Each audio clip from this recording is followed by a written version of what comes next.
without a doubt, we need to accelerate our progress. We need to look at where we're going to fulfill Secretary Ramsey, those middle skilled jobs, but where we're going in creating the kinds of opportunities for us to have those long-term positions in Kentucky that gets us where we need to go. So we're going to look at increasing degree production, graduation rates, completion rates as a whole, and our hope is that we can work with all our campuses in ways that we haven't before to make those things happen.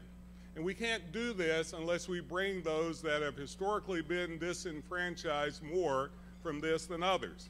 We have to close these achievement gaps.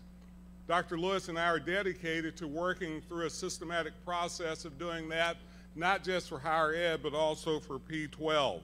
We have to make sure we get more of our low-income students engaged in the pipeline toward their success. So how do we do that? Well, we're going to have to think way back to pre-K, all the way through our 7th grade, 9th grade, going into college. How do we align ourselves in a way to help all of our students to have better advising, college and career advising, to get where they need to go to close these gaps? We've got tons of disengaged adult learners that we have to get back in the pipeline. We're going to have to think about innovative strategies and programs to make that happen. But we also have many adult students who are already in jobs that may not be as high paying as they need to be because they don't have the right workplace learning to make it more. So we're going to have to work hard to get more of these workers who are currently employed back in for a higher sustainable wage. So we need to be more flexible. We need to be more convenient. We need to be more accessible. We need to figure out how we create more of an access to success pipeline. How do we create more affordability in ways that we need to? How we need to be more transparent and letting people know that we have a great net price, but no one knows what a net price is but us. How do we talk about that then, instead of just the sticker price? We have to not just tell business and industry we're preparing, a good workforce for you, and then they're telling us, well, no, you're not. How do we create that conversation in such a way that they have confidence in us? How do we create it in such a way that we can learn from them, but also they can learn from us? We have to rethink the way we're having that conversation.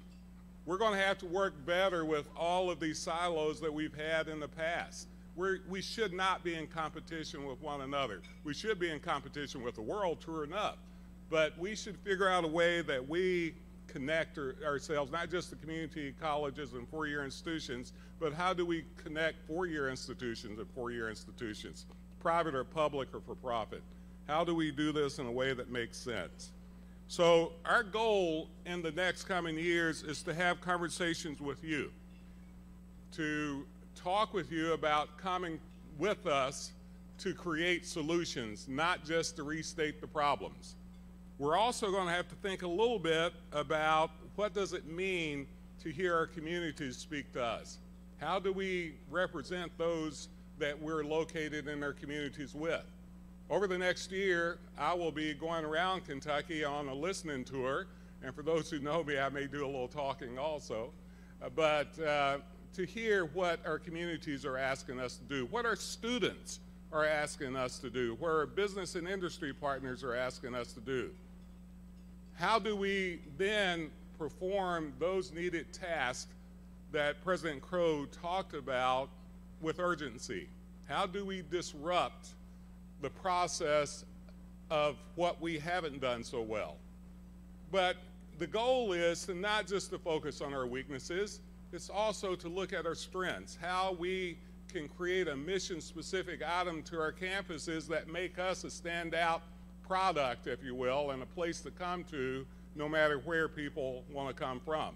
So we're going to be talking about that.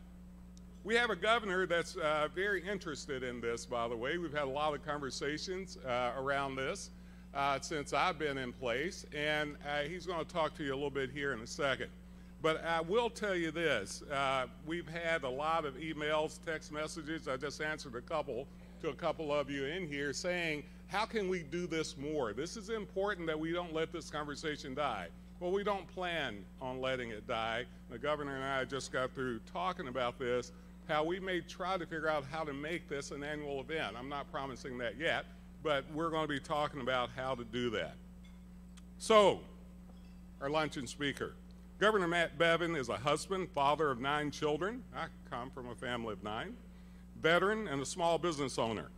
In his first term, he has shown an unwavering commitment to fiscal responsibility, working to strengthen and stabilize Kentucky's financial foundation. And through initiatives like the Red Tape Initiative, you'll see the lapel pins that point to that. You know, he has worked hard to reduce those items that kept us from being innovative. And he's focused heavily on being Kentucky trained and Kentucky built. He's wanting to make Kentucky and the Commonwealth a pipeline or a hub for a variety of business and industry, but especially in the engineering and manufacturing world. Governor Bevin is also committed to investing in education and workforce development. You know, we have talked a lot about how we do connect those two together in a way that's transformative, but bottom line, they are connected together or they don't happen. He is also heavily into figuring out how we can get more of our students in the workplace at a less expensive price. One of the things that I'm very thankful for is this Work Ready Scholarship. And I hope the General Assembly puts it in a bill this time where we don't have to keep coming back with an executive order. And this goes to pay for those students that are going into these 5 high-demand sectors if you don't know. So, Governor, thank you for that and all that you do for Kentucky. Please come on stage and give us a few words. Thank you all very much.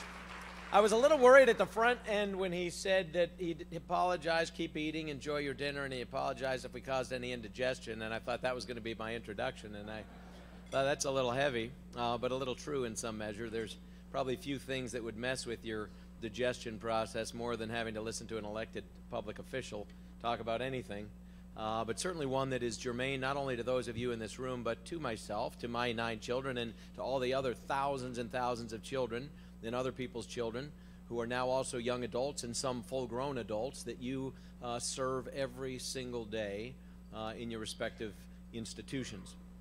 I want to first of all thank you for being here. I truly appreciate you taking the time.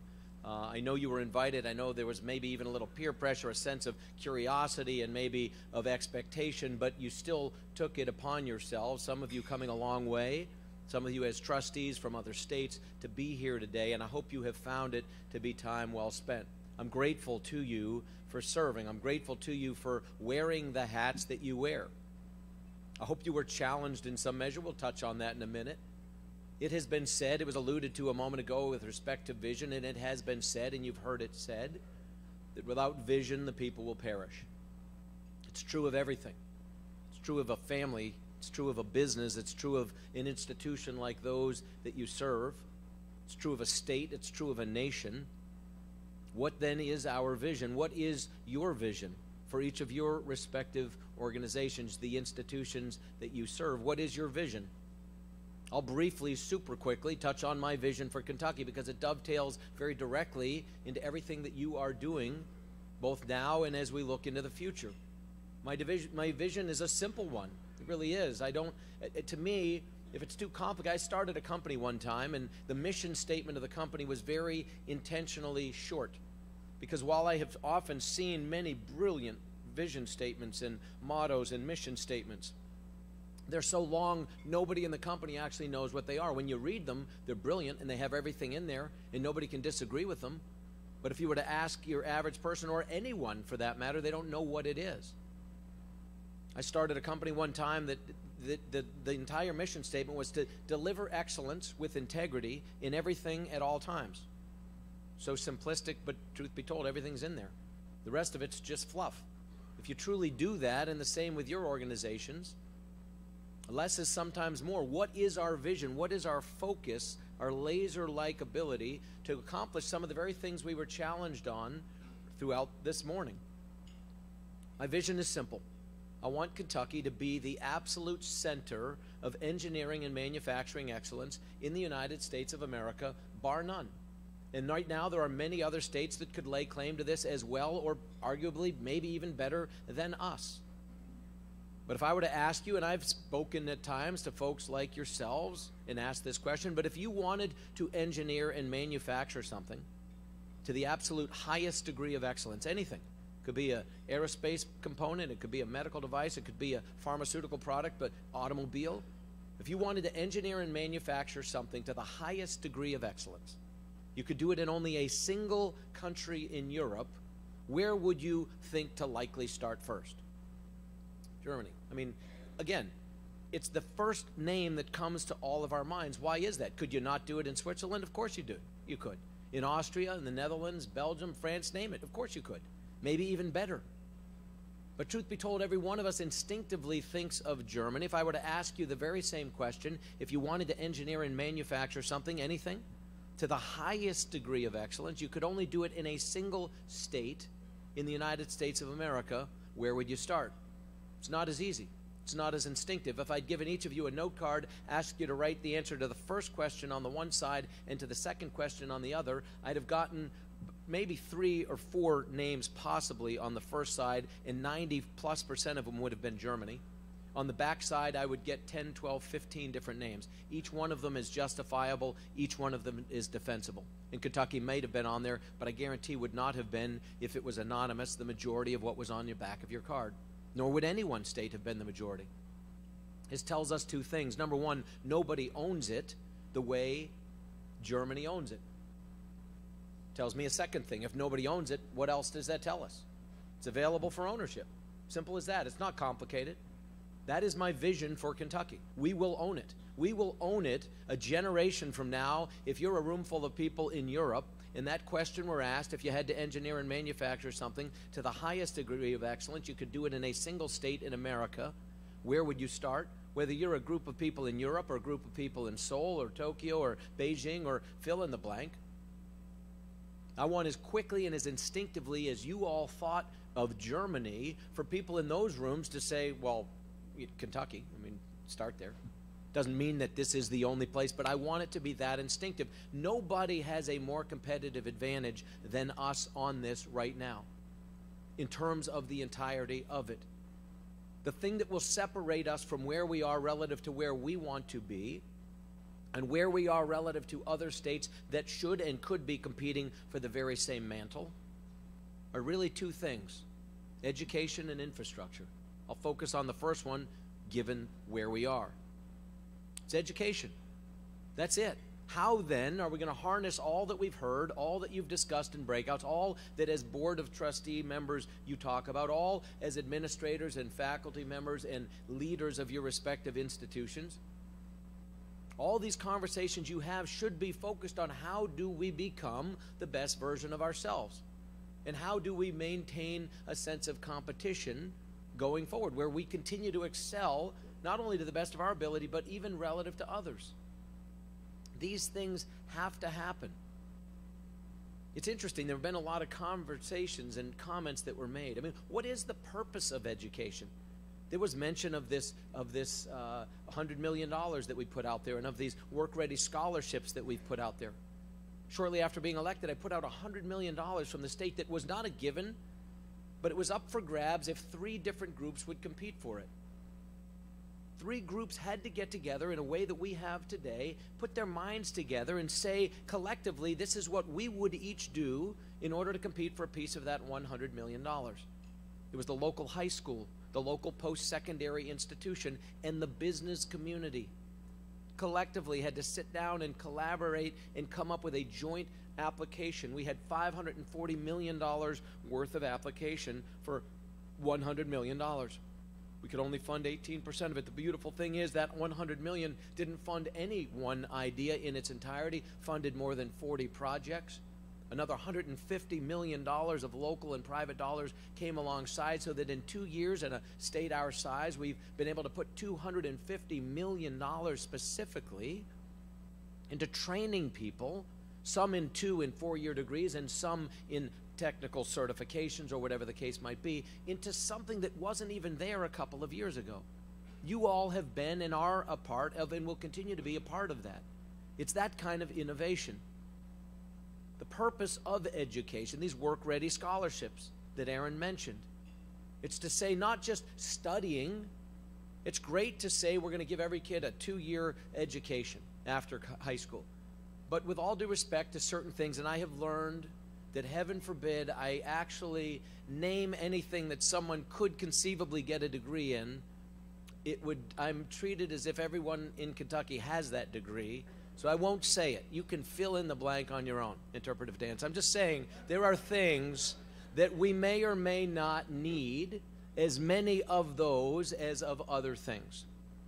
And so to that end, we need to start to think about what then are we focused on. This is your challenge. It's to take the things that you've heard and others as well and decide what do we need to focus on. In Kentucky, we have 100,000 open jobs. They happen to, many of them, be in 5 key areas, things like logistics and healthcare and IT and construction trades and advanced manufacturing. There are 60 different disciplines now within those 5 areas offered through organizations like those that you're a part of, that the state will come along and pay last dollar so that it costs nothing to a student. And this isn't just for kids coming out of high school. You could be 40 years old, 50 years old. The state will do the same thing. If you've never attained even an associate level degree, the state will pay last dollar so that now you can pursue 60 different degrees and or certifications and or stackable certifications. This is our job. This is our responsibility. The whole point of this, you go back to the founding of this nation, you look at people in George Washington, in his inaugural address, talked about, his exact terms were, let me find it here. He wanted to create wise and virtuous citizenry. Thomas Jefferson talked about the purpose of using dollars for public education was to create virtuous citizens. It was repetitions on a theme. What does that mean? What is the virtue? I'm not trying to create goody-goodies or people holier than the next person, not even a little.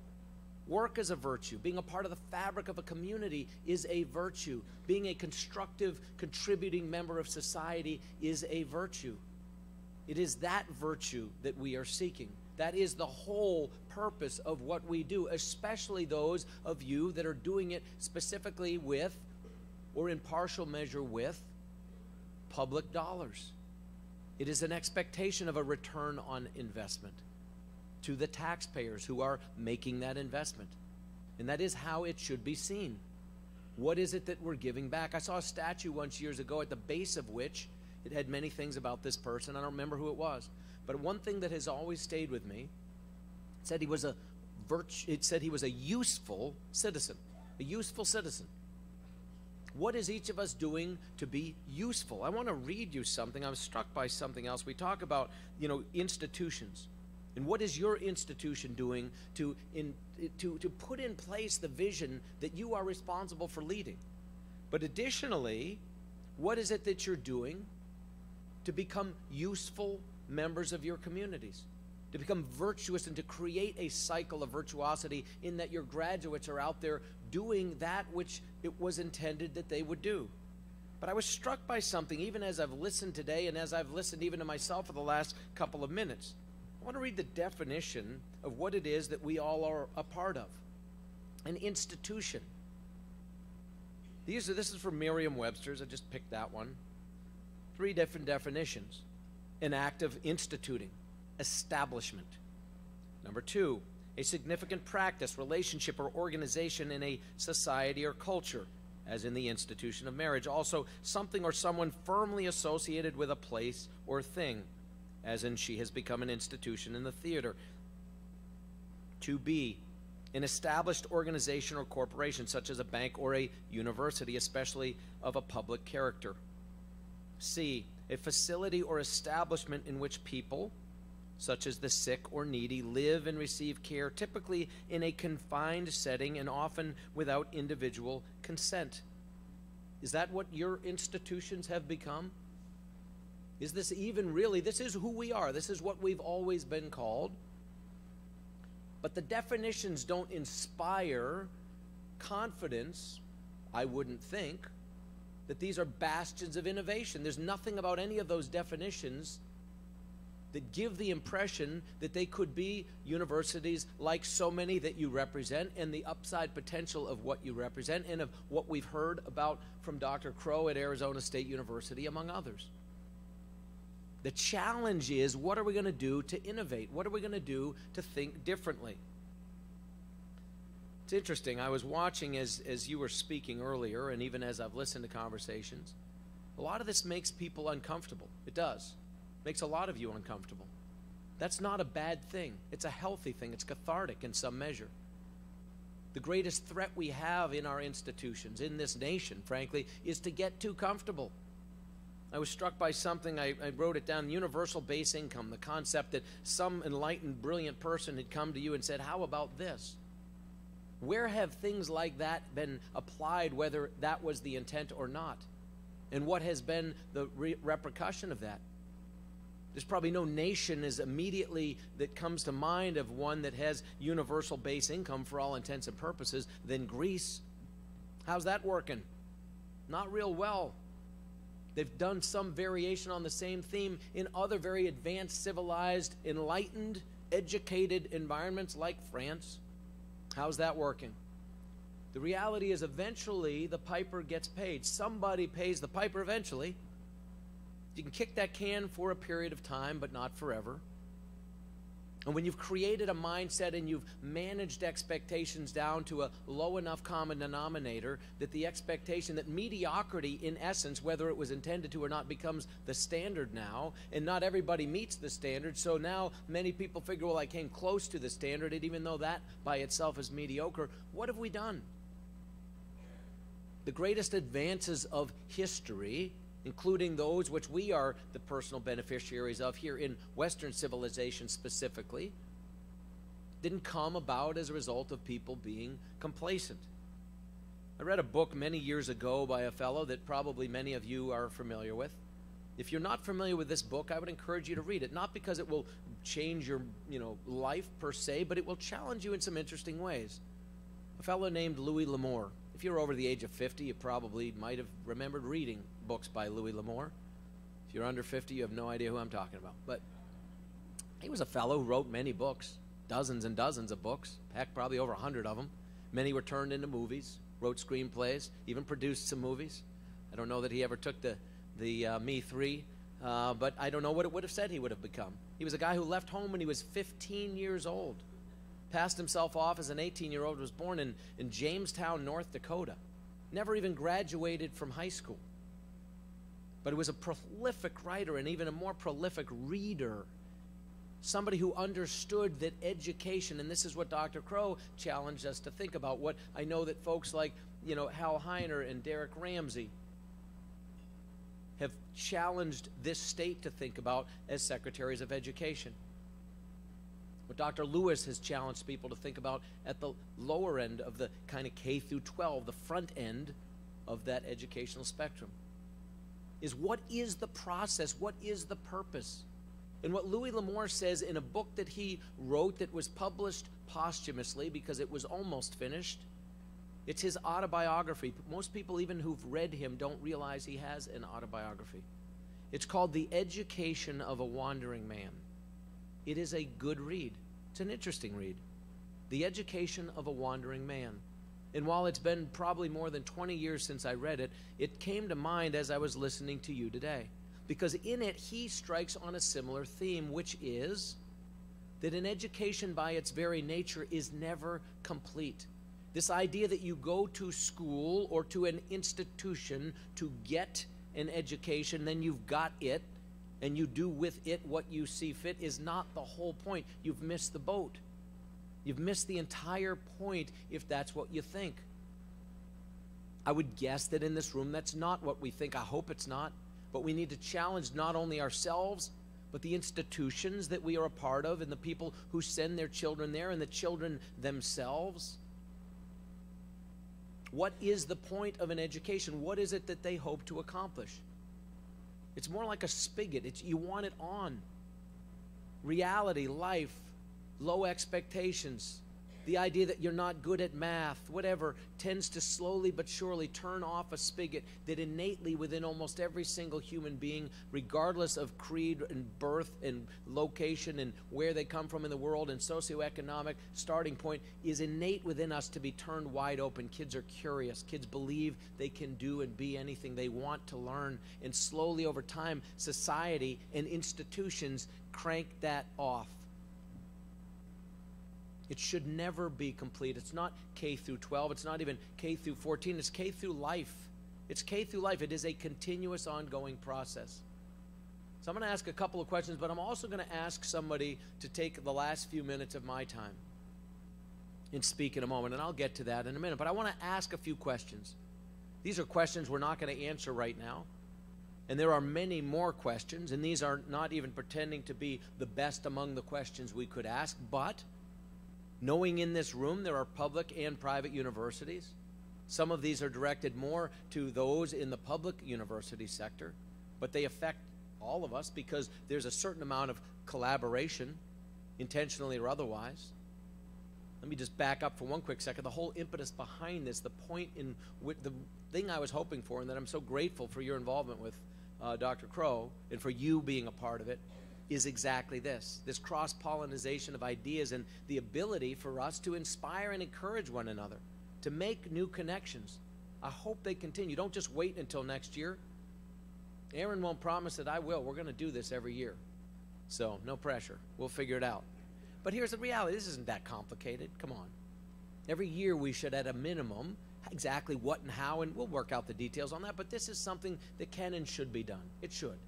This is something that is good for Kentucky. It's good for America, frankly. It's good for higher academia and for the post-secondary world to have this many like-minded people focusing on making themselves better. But some of the questions we should ask is, why is it so hard for us, from any private institution to public institution in this state, to be able to accept and share credit for classes taken? Especially, even more so, within the public institutions themselves. There are some of you, we won't call out names, but there's some four-year institutions that really push back hard on prerequisites and degree in credit hours that people have learned in earned in some of our two-year education systems. Why? I mean, if the point is, why do we have anybody learning anything that's not recognized by everybody else as something of value and substance?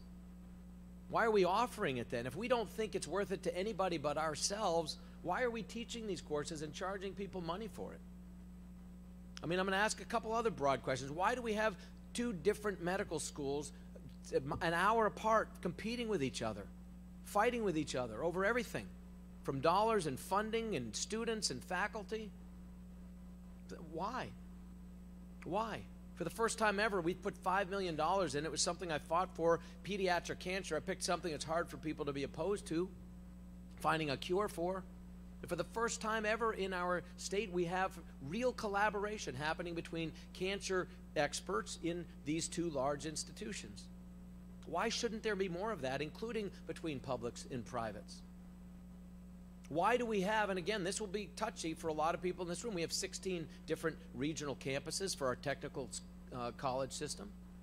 Why do we have 16 different presidents and provosts and deans of this and that and chancellors of this, that, and the other thing? For crying out loud, quite literally in some of them, and you know which ones you are, we don't have enough students to justify that under any circumstance. We pay tens of millions of dollars for, with all absolute respect, redundancy of effort, not redundancy of talent, not redundancy of potential, but redundancy of effort. There's no value added by that. There isn't. And I would beg anybody to differ with that. It isn't to say that the capability is not there, that the intent is not there, that the talent is not there. It is. How can that be repurposed, focused, so that the student benefits the most?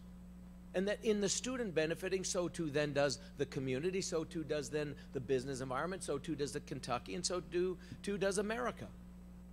These are things that we need to ask ourselves. Why, for example, at a different level, that in this city, the largest K through 12 program in Kentucky, 110,000 students in the JCPS school system, 70% of all the black children in this city boys and girls, cannot read at grade level. 70%. We want for them, they want for them, their parents want for them the opportunity to go to your institutions, and 70% cannot read at grade level. And I have people tell me every day they just need more money because they're doing great. They want to scale what they're doing. That is failure. There is no justification for things like that. I look at students who graduated in this state in 2010. 7 years later, and we pride ourselves on having one of the finest graduation rates, 92%. Fantastic. What does that mean when fully a third plus of them are utterly ill-prepared to do work in your institutions or to get a job without some kind of real remedial effort? But even more critically, when I see 60+% of students in Kentucky going on to some kind of post-secondary education, but I look at, say, the class of 2010, and I note that 7 years later, 70% of them have no degree, no certification, nothing but debt in a few scattered classes amongst some of your organizations and institutions. Is that success? Are we doing all that we could do? Again, easy for me to sit here and ask the questions. I understand that. But we owe ourselves the responsibility, individually and collectively, to come up with answers to this. These are things we've got to be honest about with ourselves. We can do better than this. We are better than this. We're doing great things. And I would say, with all due respect to Arizona State University and others, there are things we're doing here that rival the best of anything being done, certainly in this nation and arguably the world. There are, within our private and public institutions alike. But could we not do more of that and less of that which is holding us back? Why do we have departments where there are more tenured faculty members than there are people trying to earn degrees in that field? Why do they even still exist? And to the extent that they should and need to, what should that structure look like? These are the kind of questions we will need to ask ourselves. This is what I want to leave you with. What do you do best? I challenged you with this the last time I spoke with many of you a couple years ago. What do you do best? You can't be everything to everybody. You can't. And so why try to be? What is it that your institution, public or private, does as well or better than anyone else in Kentucky, anyone else in this region, maybe better than anyone else in America? What are the 1, 2, 3 things? Better be more than one. If it's more than 3, you know, again, if you chase 2 rabbits, you don't catch either one of them. You chase too many rabbits, you just get tired, and the rabbits run around and laugh at you.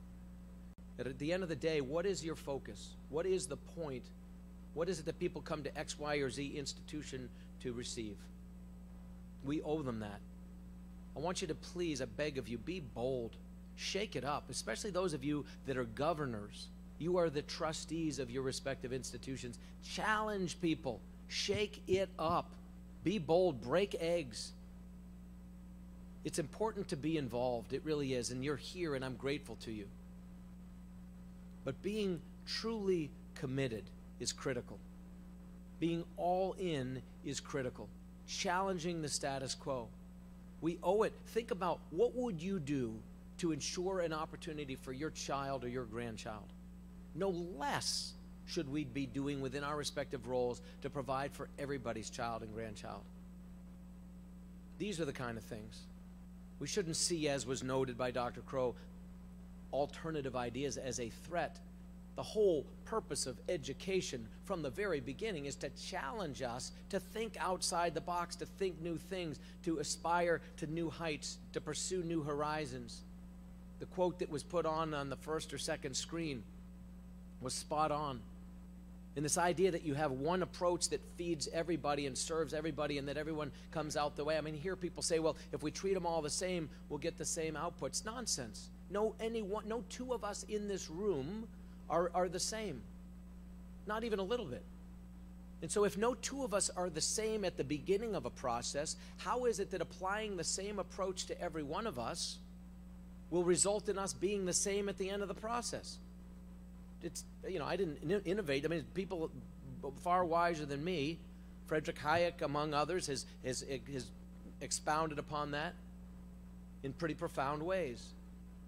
The only way, if we want equal outcomes, and by equal I mean people who are virtuous citizens and capable of doing all that we aspire to, we can't treat them all the same. We have to have innovation. We have to have different on-ramps. We have different abilities, as has been noted at ASU and as some of you are doing in your institutions, of meeting them where they are, finding them where they are, giving them this path forward.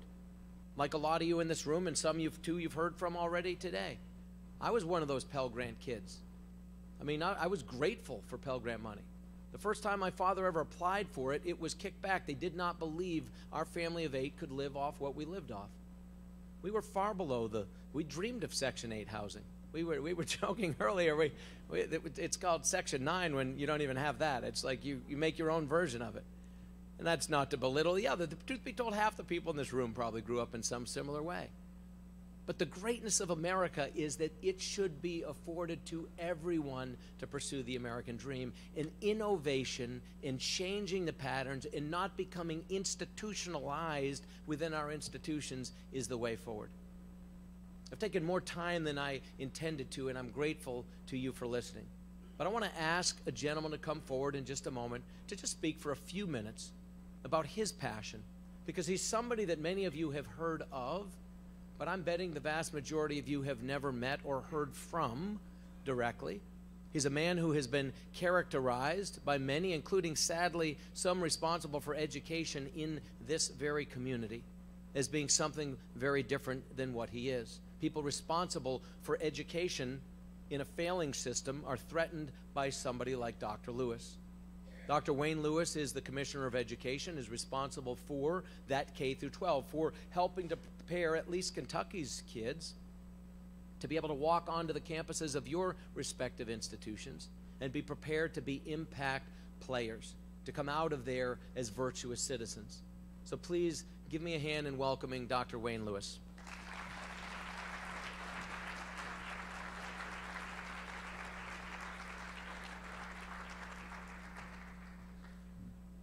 Good afternoon, ladies and gentlemen. Very pleased to be here. I'm exceptionally thankful for the governor for allowing me to speak to you just for a couple minutes. I arrived in our Commonwealth in 2009 as a faculty member at the University of Kentucky, junior faculty member in the College of Education, teaching educational leadership and education policy courses. And so in many ways, I came to love this Commonwealth by way of UK. That was my window, that was my vehicle into the Commonwealth. That was the way I got to know the people. It was the way I got to know this state, traveling the state, spending time in schools, spending time at post-secondary institutions.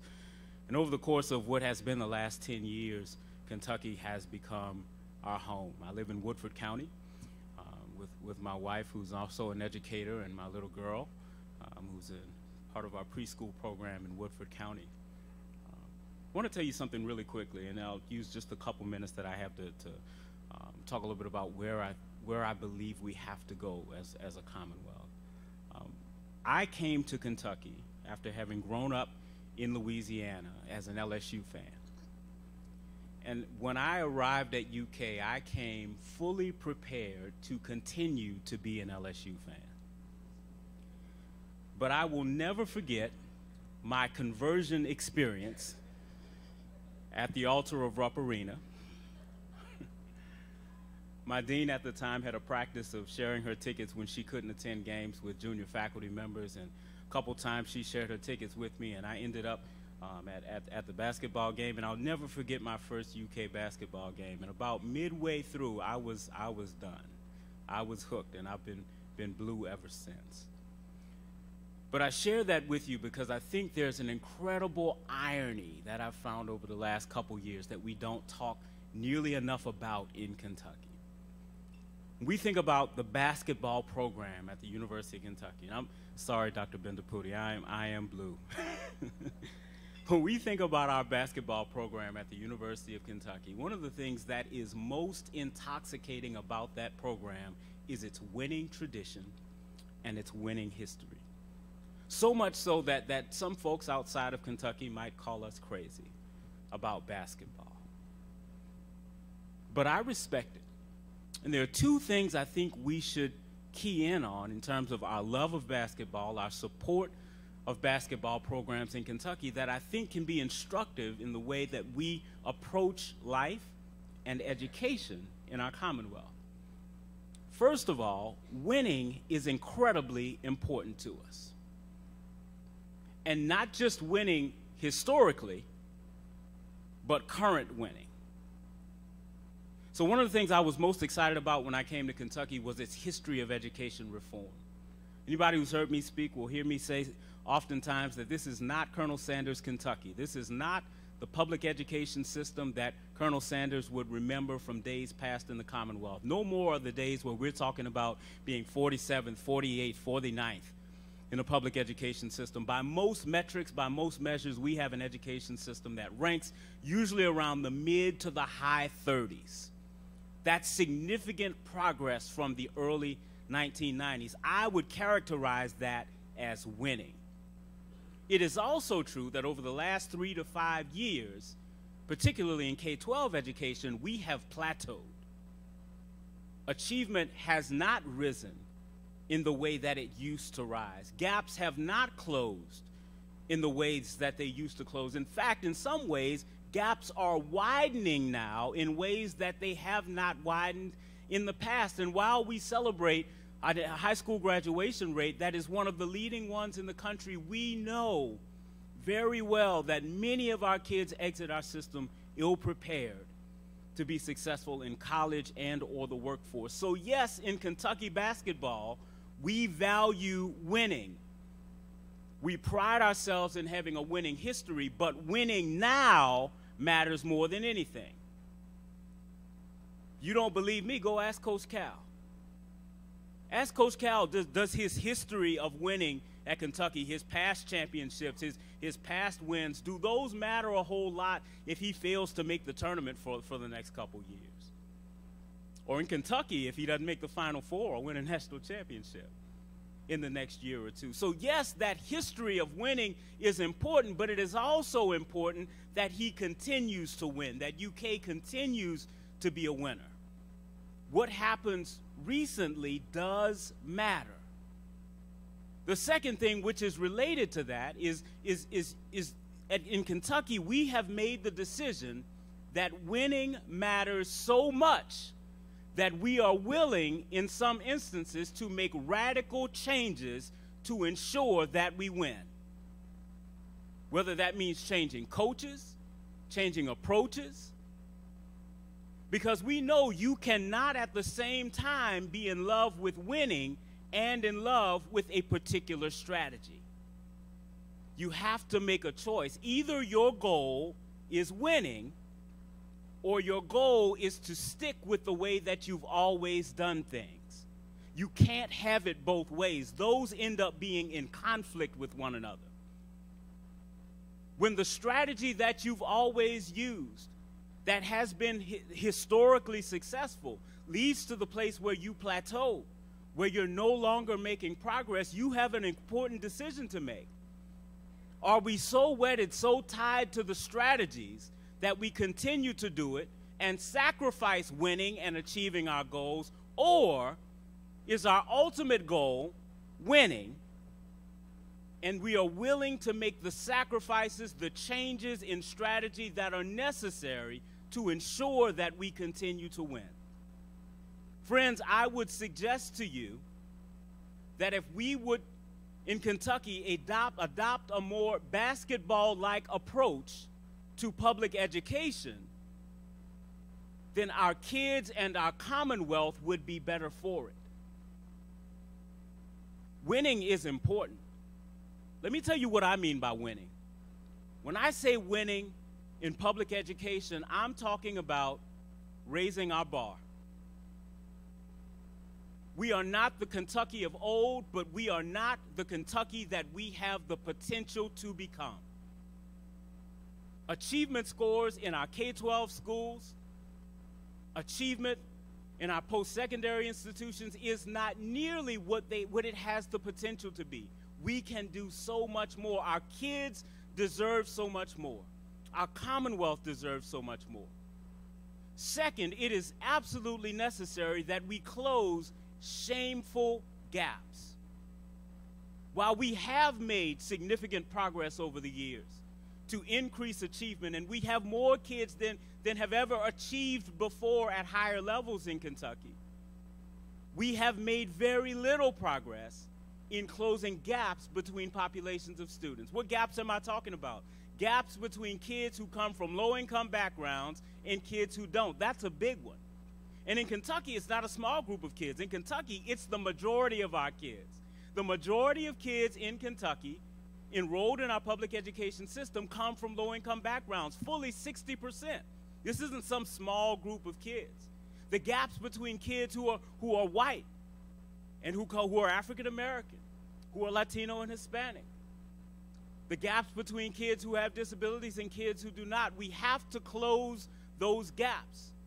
This is an equity issue. When we talk about equity in Kentucky, generally the conversation goes straight to funding and goes no further. First of all, let me tell you, strategic funding is incredibly important for us to get where we're going. Make no mistake about it. But if the only thing we do in public education in Kentucky is increase funding, we will have a better resourced, inequitable system. Because there are fundamental underlying inequities baked into our system that require more than just increased funding. We have to address those inequities as well, centrally being ensuring that every kid in this Commonwealth has access to a high-quality learning environment and a high-quality and effective teacher.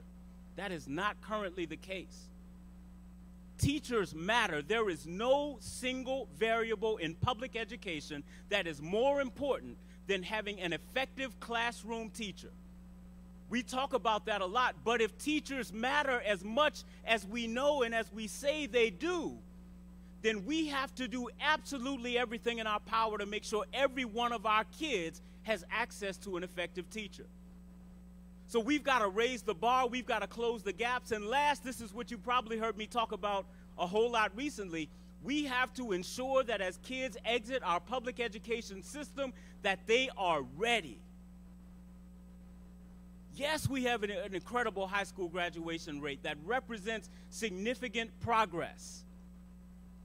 But if we continue to graduate kids that leave our public education system and struggle to have success in college and or the workforce, then what is the graduation rate for? Governor Bevin gave you the statistic. This is fact. Our longitudinal data system permits us to say that in the public high school graduating class of 2010, 70%, hear me very clearly, 70% of those kids earned neither a certificate, a diploma, a 2-year degree, or a 4-year degree. Nothing, absolutely nothing. At a time when approximately 90% of the opportunities being created in this economy requires some post-secondary education. That means the kids who are exiting our public education system ill-prepared to take advantage of those opportunities we have set up for failure. If we don't ensure that they have something that prepares them to be successful at that next step. So friends, we have an important decision to make. Are we going to be wedded in Kentucky to achieving our goals? Or are we going to be wedded to the strategies that we've consistently used? You can't have it both ways. If achieving the goal is our #1 priority, then you are willing to do absolutely anything that it takes to achieve that goal. If, on the other hand, we are wedded to a strategy, then we should stop complaining about not achieving the goal, because the goal isn't important to us. I look forward to continuing to work with you. We have incredible work to do to erase this imaginary line that exists between K-12 education and post-secondary education. We are all on the same team. We're all working towards the same goals. The partnership that Dr. Thompson and I have is incredible, and expect to hear lots more coming forward in the future about how we'll be working together. Thank you, and may God bless you.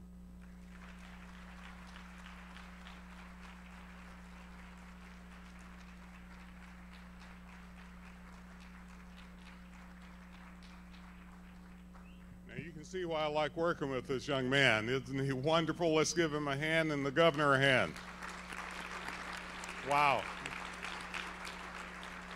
Governor, I think you're supposed to come to the stage and present our guest with a gift of some sort. I don't see the gift. Or maybe I'll just keep the gift. Yeah, here comes the gift. While they're getting that, I want to just say a couple of things. In a few minutes, those of you who need board orientation, you're going to the second floor to get those. I want to thank all of you for coming to this conversation, and that's the way I see it. It is ongoing dialogue. Governor, you're right. We will do this every year. We'll figure it out. The idea that if we can come and think about not just what we've done, and I'm all for understanding our history and our base, but without a doubt, we're not going to get where we need to go unless we look for a different way to get there. And although we're doing well in some areas, as Dr. Lewis said, we should be embarrassed in some of the areas that we haven't done so well in. If we can't bring everybody to the table and have them eat and have them get full, then we haven't done what we've been assigned to do. Our goal in Kentucky is to do exactly that. Now, I know each of you are dedicated to that. You've talked to us about it. So how do we do this? Well, this is going to be at times points where we disagree. At times we're going to say, you know, I may not like you so much personally, but I can dig you professionally. We can do a lot of things along the lines that would allow us to have the conversation in greater depth. But what we have to do is understand that this thing is bigger than each one of us and even bigger than each one of our institutions. So let's figure out how to do this. Thank you for being here. We look forward to more, as I said, of this conversation. And looks like we have the gift. Why don't you folks come on up? As he noted, he is flying out of here. I'm not sure that it's going to be weaponized, but somebody would probably say that it could, so we'll ship it to you. But this is a little token of you referenced it earlier. How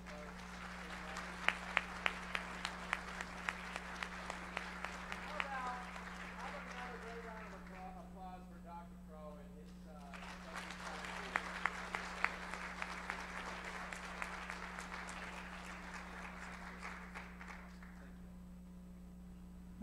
We are finished, folks.